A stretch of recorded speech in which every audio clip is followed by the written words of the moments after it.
Hello! Welcome to D3K's little chef channel. இன்னைக்கு என்ன recipe பார்க்க போறோம்னா, ஒரு சாட் ஐட்டம் பார்க்கலாம். பிரெட் சென்னா சாட்.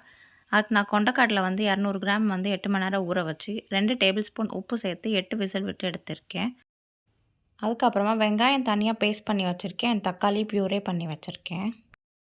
இப்போ ஒரு கடாயில் 2 டேபிள் ஸ்பூன் அளவுக்கு எண்ணெய் சேர்த்துட்டு எண்ணெய் காயிற வரைக்கும் வெயிட் பண்ணலாம். அதுக்கப்புறமா ஸ்பைசஸ் எல்லாம் ஆட் பண்ணலாம். பட்டை, லவங்கம், ஏலக்காய், பிரிஞ்சி இலை எல்லாத்தையும் ஆட் பண்ணி பொரியிற வரைக்கும் நம்ம வெயிட் பண்ணலாம்.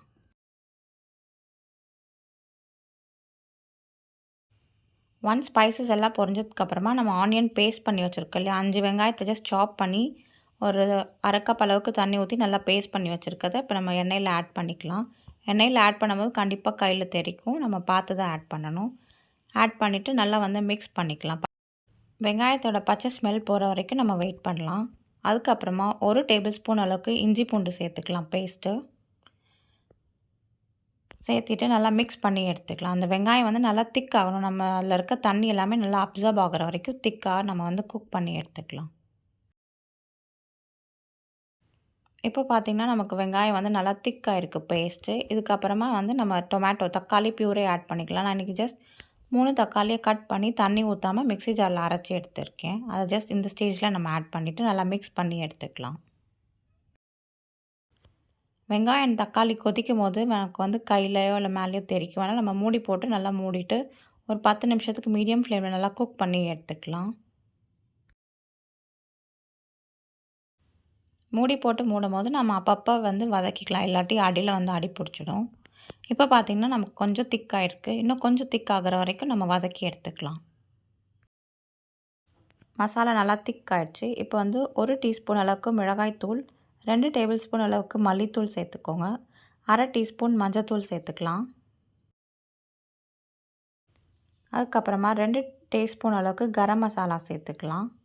சேர்த்ததுக்கப்புறமா நமக்கு சூப்பர் மார்க்கெட்டில் சென்னா மசாலான்னு விற்கிறாங்க. அதை நம்ம 2 டேபிள் ஸ்பூன் ஆட் பண்ணிக்கலாம். அப்போ தான் நமக்கு டேஸ்ட் அண்ட் ஃப்ளேவர் நல்லாயிருக்கும்.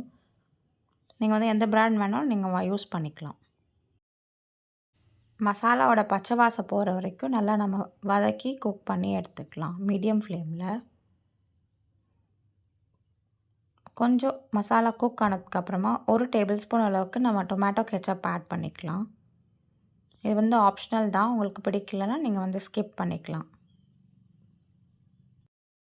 மசாலா எல்லாம் குக் ஆனதுக்கப்புறமா நம்ம கொண்டைக்கடலை வேக வச்ச தண்ணி இருக்கலே அதை ஆட் பண்ணிக்கலாம். நம்ம ஆல்ரெடி கொண்டைக்கடலை வேக வைக்கும் போது உப்பு ஆட் பண்ணிட்டனால இந்த டிஷ்க்கு நான் எதுவும் உப்பு ஆட் பண்ணிக்கல. அண்ட் சென்னா மசாலா பவுடர்லேயும் உப்பு ஆட் பண்ணியிருப்பாங்க. ஸோ நீங்கள் பார்த்து ஆட் பண்ணிக்கோங்க. உங்கள் டேஸ்ட் அண்ட் குவான்டிட்டிக்கு ஏற்ற மாதிரி நீங்கள் ஆட் பண்ணிக்கோங்க. நம்ம எண்ணெய் பிரிகிற வரைக்கும் நல்லா குக் பண்ணி எடுத்துக்கலாம். கொண்டைக்கடலை நல்லா சாஃப்டாக இருக்குது. நான் 8 விசில் வரைக்கும் விட்டேன். அதனால் எனக்கு கரெக்டாக இருக்குது.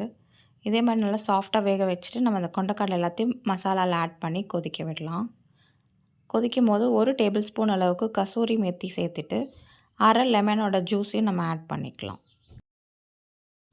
எல்லாத்தையும் ஆட் பண்ணிவிட்டு நல்லா கொதிக்க விட்டுட்டு கொத்தமல்லி இலை நம்ம வாசனைக்காக ஆட் பண்ணிவிட்டு ஸ்லோ ஃப்ளேமில் ஒரு 5 மினிட்ஸ் கொதிக்க விட்டுட்டு நம்ம ஸ்டவ் ஆஃப் பண்ணிடலாம்.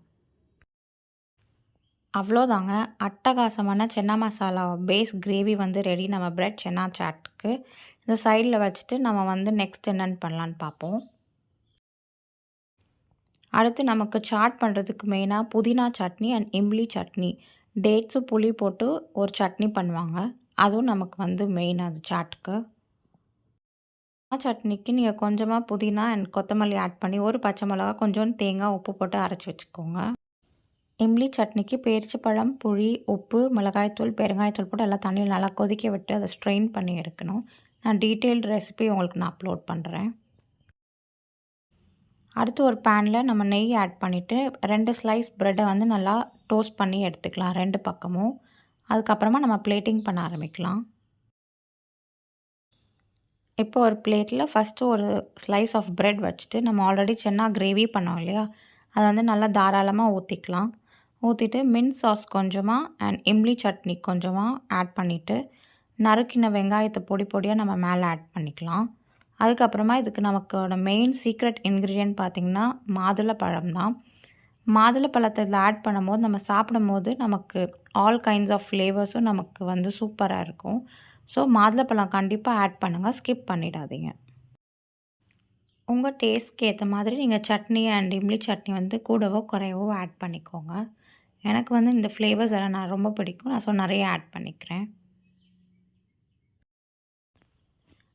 மாதுளப்பழம் நம்ம ஆட் பண்ணிவிட்டு திருப்பி இன்னொரு ஸ்லைஸ் ஆஃப் ப்ரெட்டை நம்ம டோஸ்ட் பண்ணோம் இல்லையா, திருப்பி இதே ப்ராசஸ் நம்ம ஃபாலோ பண்ணணும். நான் 2 ஸ்லைசஸ் ஆஃப் ப்ரெட் வச்சு பண்ணியிருக்கேன். நீங்கள் வந்து உங்கள் விருப்பத்துக்கு ஏற்ற மாதிரி நீங்கள் எத்தனை லேயர்ஸ் வேணாலும் பண்ணிக்கலாம். பட் ப்ராசஸ் வந்து இதே தான்.